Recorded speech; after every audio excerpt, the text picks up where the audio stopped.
Welcome to Team Building Cultures, the podcast designed to deliver tools and tips for improving team communication, collaboration, and fostering a culture where teams thrive. Now, here's your host, Beverly Hathorn, owner of Strategic HR Consultants.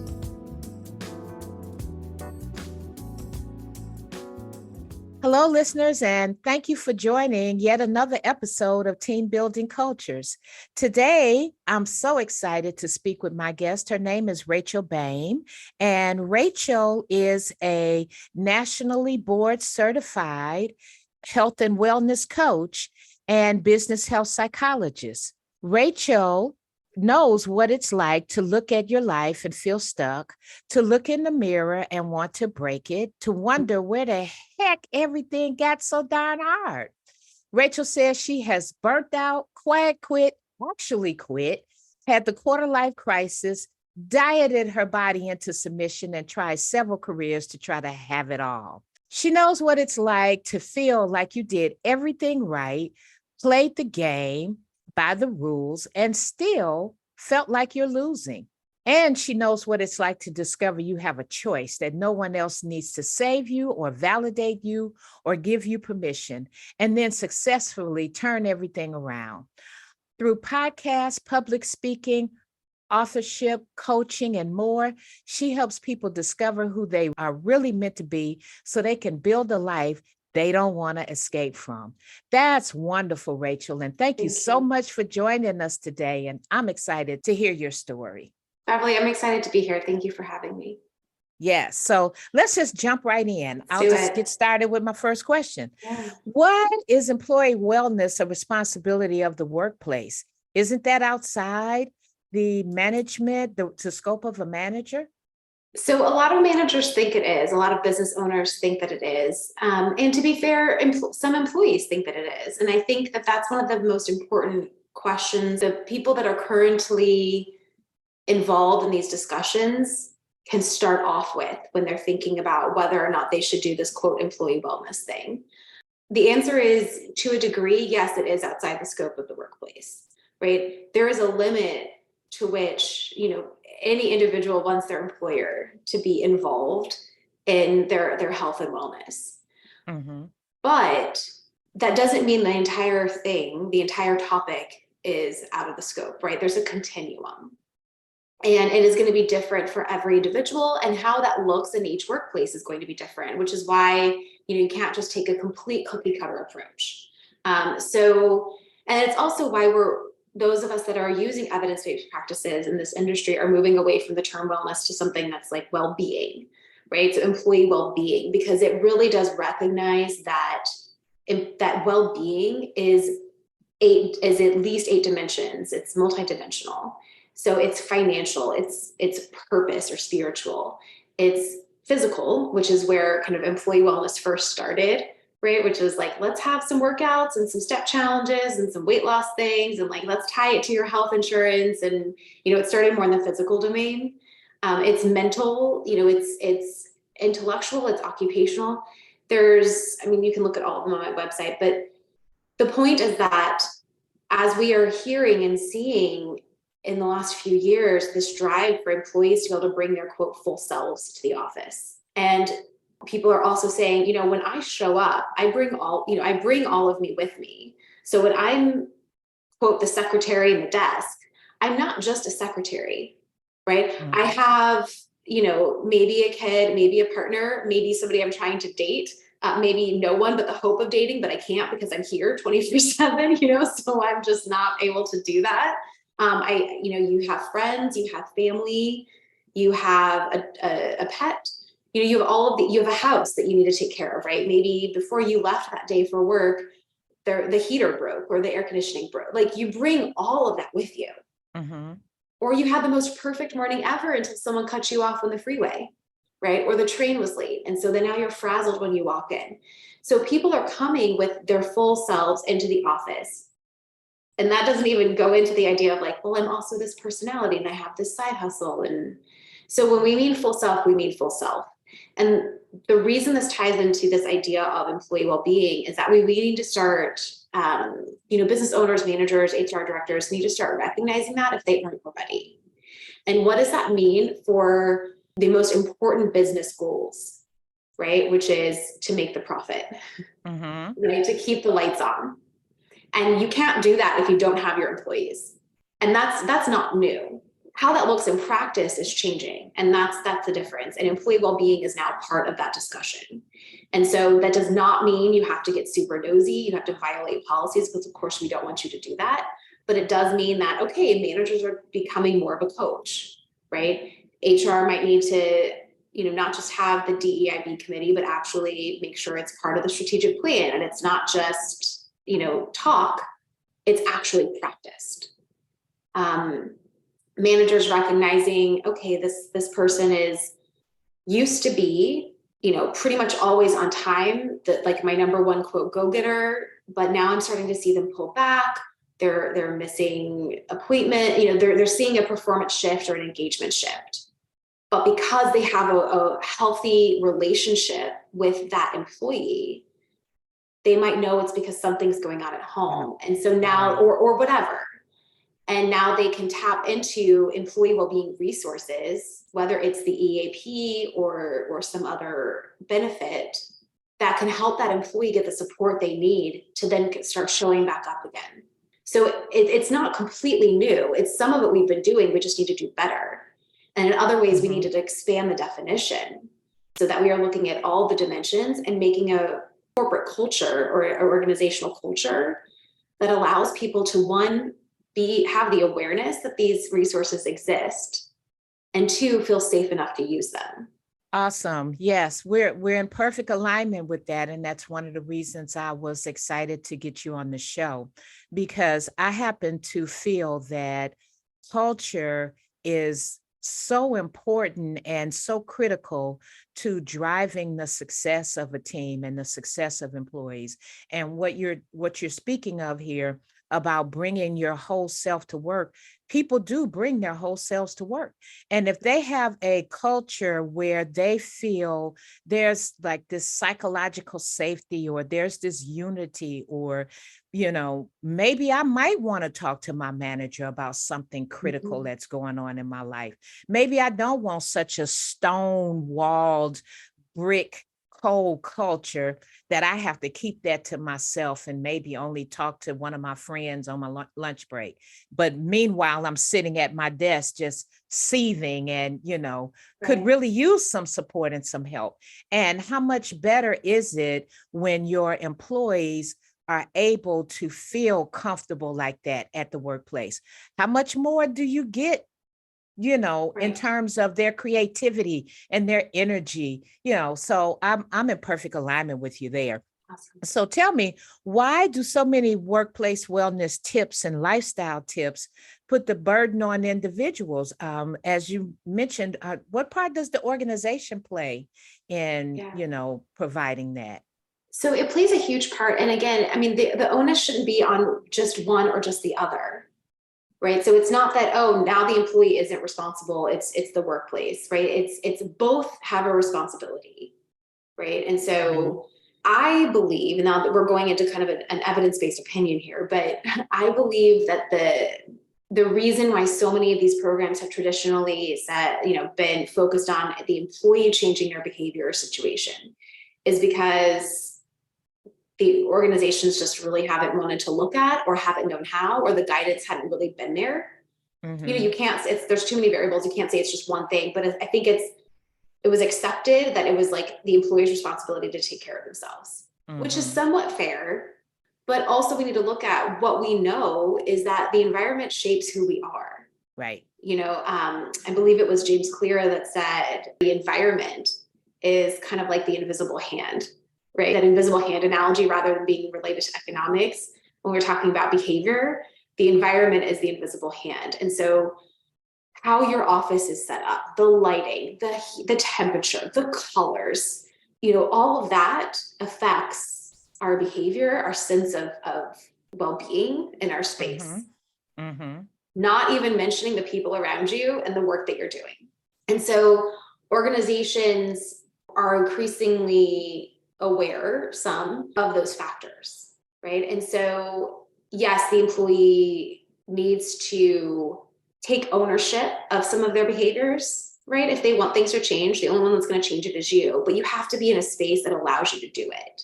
Yes. And you could have the most beautiful office. It's not just about like the paint color on the walls or the lighting, but to, what you said earlier, if the space isn't psychologically safe enough for the employee to take advantage of those benefits, right, they're not going to use them.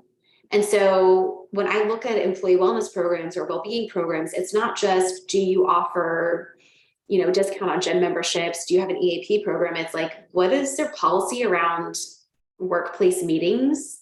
What's the policy or the expectation around people writing their phones and their emails 24/7? Do people feel comfortable actually taking time off for vacation or taking time to go to the doctor? Even though you allow the time, technically, do they use it? So it's the organization has to create a culture of well-being as much as provide lunch and learns around how a healthy lifestyle looks like. Yes, I totally agree. And when you say, do employees feel comfortable taking time off to go to the doctor or take care of their personal business? What happens when they get back to the office? Are they overwhelmed with work that, happened while they were gone? That could discourage them from taking time off, or does the manager have, some sort of feeling about you haven't been gone? And, is there a atmosphere of punishment or something because you were gone? So, that psychological safety is so critical.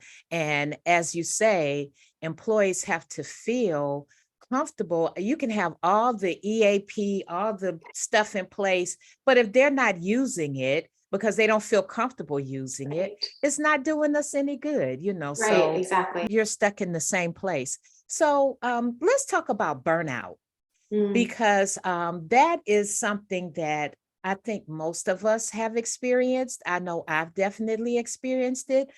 But when I experienced it, I didn't know that there was a name for it. I didn't know that other people go through it. I was just tired of this job. I just in the morning, my strength was zapped. My energy was so low when it was time to go there.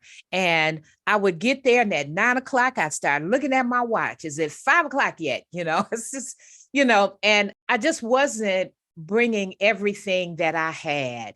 And I was burned out. I had worked so hard for so long on so many different projects and tasks. I was just burned out. So, what can people do if they are feeling burned out? What are the signs of burnout? And what can they do if they can't just, quiet quit or if they can't just quit altogether? What can they do? Yeah. So, I mean, that's such a great multi-layered question. And so I'm going to, instead of going, because people could probably Google like what technically is burnout, and we could go into like the nerd zone of like technically burnout is this, but let's just talk like when people throw the word burnout around, what do they mean and what are they feeling, right? They're feeling like they're stressed, they're exhausted. They may start thinking like, why am I even here? Right? Like I'm not like, they may think like, I'm not even good at this anymore. Like or they may just not see the point. Like, like why am I even here? This doesn't even matter. Things that used to bring them joy or excitement no longer do. It's kind of like when you're burnt out, you are, even if you never heard the definition. You're just like, I'm done. I'm done. Like, I can't even, I'm done. And so ideally we prevent you from getting that far. But, if you're there, just know that you can come back from that. And if you feel like you're moving in that direction, we can pull you back from that. And, a vacation's not going to solve the problem because you're going to come back to the situation. And so we've got to change your situation. And there's a number of ways to do that. I think just because, we don't know who exactly we're talking to, let me put it this way and talk about more of this like preventive path or this mindset that would be helpful even when you're trying to kind of recover from burnout. And it's really this idea of the middle way. I'm actually working on a blog post about this, and the brief version of this parable that's so wonderful is a Buddhist monk prior to becoming a monk was a type of stringed instrument player. But now he's a monk, and he is just for years like attacking, like just so committed to this practice, to the point where he is in it all the time. He's losing weight, he's emaciated, and he just burns out, right? So the Buddha says to him, hey, if you, on that instrument that you used to play, call it a harp, right? If you do the strings too tightly and you play well, and the guy's like, no. He's like, okay, what if they're too loose? And he's like, no. He's like, the same is true with your meditation practice. And when I first heard that parallel, I was like, oh my God, that's life, right? That's not just a meditation practice example. Like, that's life. Like, if you go too hard for too long, you're done. If you don't do anything, if you have no motivation, if you don't have positive stress, you're done. Stress can be good, can be helpful, and it can be not helpful, depending on how we use it, right? We are driven as humans, like, it is innate in our being to want to like do more, do better, to continue to grow. But sometimes, for various reasons, we go too hard, too fast, too long. And that's what leads us to the burnout. And so if we can just find this balance between all and nothing, and that middle way, that steady state, that's going to be a better approach, because there are going to be times when we need to go hard and fast and when we need to pull back. If the primary path is that middle way, that steady state, we'll have the resources we need to go hard or go soft when we need to. Yes, totally. That's interesting. You said that there is such a thing as good stress. I guess it's motivating. It's what drives you. It's what helps you complete your goals and your tasks. Again, the culture, if we build a culture where there's communication and openness and collaboration, like you said earlier, you don't have to let your leadership know all your personal life. But if there's a culture where you're being noticed and you're being, you're communicating with people and communicating with your leaders, someone just might notice that you're approaching burnout and be able to help you before you get totally burned out and submit that almighty resignation. So, or hopefully, worse, not submit the resignation and just bring the team down. Yeah. And just completely exactly. fry, so yeah. So in your coaching, I understand that you work primarily with women. Why did you choose to work primarily with women? That was actually a really hard decision for me. I fought that for at least a year, because there are amazing men out there that need resources, that I enjoy coaching, and I do coach some men still. So it's more, if you find me and it's a good fit for both of us, it's not like, oh, you're not this, you're not that, I'm not going to work with you. I will absolutely work with anyone that we both feel it's a good fit. But in terms of, when you put on your business owner marketing hat, what I discovered is that it's mostly women that find me, because I don't know, maybe they're the ones that get my jokes more. Because of the content I put out, it's coming from a shared space. And so I think that, one, that's just who is more drawn to me in the first place. And two, I really do feel that sense of connection, particularly with single women, because I have been single most of my life. And what I've found, both personally and professionally, and by that I mean not only in my own work experiences, but studying this, is that singles, men and women, are often struggling with lack of inclusion. A lot of times work-life programs, I hate that term, but work-life programs are still family friendly, but by another name. There is a heightened volume from the single population saying like, hey, we're not going to keep picking up the slack, the perceived slack, right? We're not going to be the ones that are just defaulted to working the holidays. Just because I don't have a family to go home to doesn't mean I don't have things to do. And then there's a number of other things, which could be a whole other podcast episode. So I really felt like this was, single women in particular was an underserved population.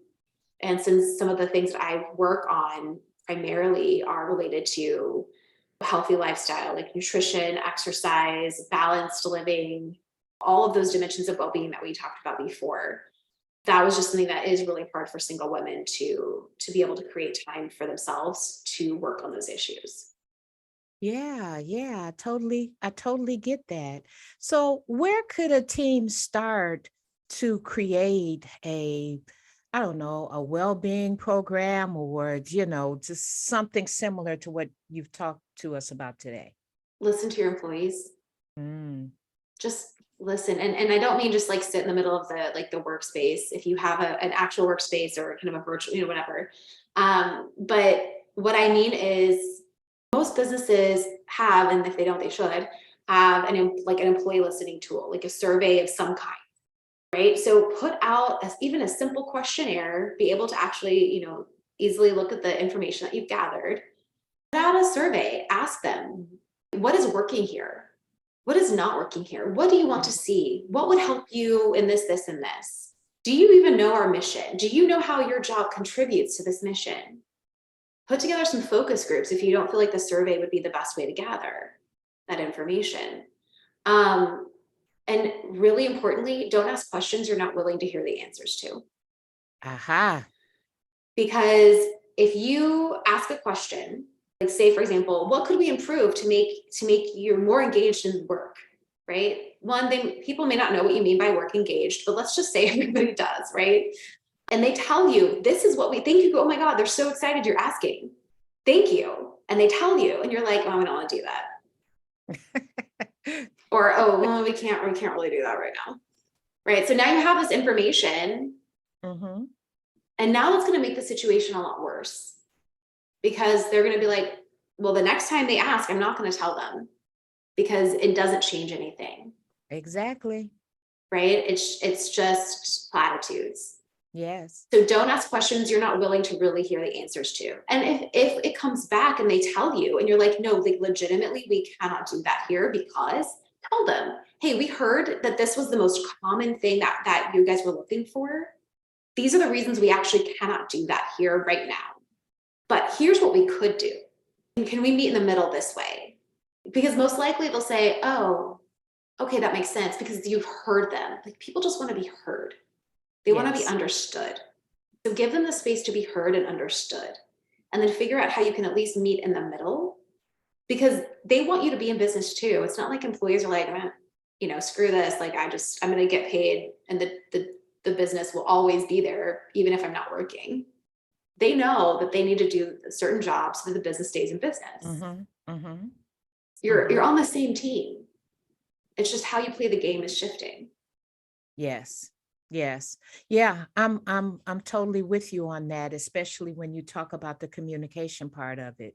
Communication and collaboration are those are my big things. We need to talk so we can work together for this common goal. And employees always need to know where they fit in. Yeah. You can't just, if they just think they're another cog in the wheel, they'll just do the list of things that you give them to do. And as I say, they'll do their 8 and hit the gate, So I love that phrase. That's a wonderful phrase. they'll do their 8 and hit the gate, and that's all you're going to get from them, Yeah. So, let them know where they fit in. Let them know how their job affects the profitability and the customer relationships, and just let them know how important what they do really is to keep this thing going. So, Right, exactly. that is just so important. And, once again, the culture that you establish is what's going to get the best of your people. And when you listen to them and check out to see what's going on with them, what's going to make them happier, you'll get more engagement. And there is actually a price. Organizations might not realize this, but there's a price to employee disengagement. I've calculated it. There's a financial loss to employee disengagement. There's a financial loss associated with that. So, yeah. So, Rachel, tell us about, I understand that you have like a book and you have a retreat, and we can find all that on your website, but just give us a little bit about that now. Yeah, so the retreat was a one-off. So I'll just say that I do a lot of events, and people can stay up to date, like you said, with all of the goings on and find the resources that are appropriate for them, from my website, including the book. And the book kind of talks a lot about, in a way, not necessarily what we spoke about here, but how we got to this conversation today. Okay. But I mean, obviously we just met, so maybe you'll be in the next one. So I don't mean how we met and got to here today, but it essentially chronicles how I went from that person who was, before the terms were cool, quiet quitting, quarter life crisis, burning out, floundering, like just looking at my life, like, what the heck? How did I get here? And how I was able to, as one of my friends said, become my own hero, pull myself up and really make the changes I needed to change my life, change the course of my life. And I wrote it so that no one has to go through what I went through, which includes verbal and emotional abuse from schools and workplaces, disordered eating because of those situations, which led to burnout. So if I can help you if I can help one person by sharing my story, whether we ever work together or not, that's, I feel like, why I was given that journey. And so all of that is, like you said, on my website. Yes, wonderful. I will definitely be checking that out, and I'll be Thank you. putting your website and the information in the marketing when this show airs. So, Rachel, I just want to thank you for your time today. We've learned a couple of things today. We've learned that no matter where we are, we can make at least one small change to Yeah. improve our well-being. We've learned how leadership and companies and organizations can implement a well-being program. We've learned what they need to look for to find out what needs to be included in that program. And we've learned, how we can start a practical wellness for ourselves. So Yeah. this has been a great chat. I got a lot of information. And again, we have been talking with Rachel Boehm. She is a nationally board certified health and wellness coach. So she didn't just pick this up and just start doing this, she took the time and the Yeah. energy to go get certified so that she is totally in position to talk to us about this. So again, thank you so much, Rachel, for your time. And we'll be chatting. Sounds great, Beverly. Thank you. Have a great rest of your day. You too. We hope we have delivered helpful and enlightening information to help you create your dream team. Join us next time. Thank you for tuning in to another episode of Team Building Cultures.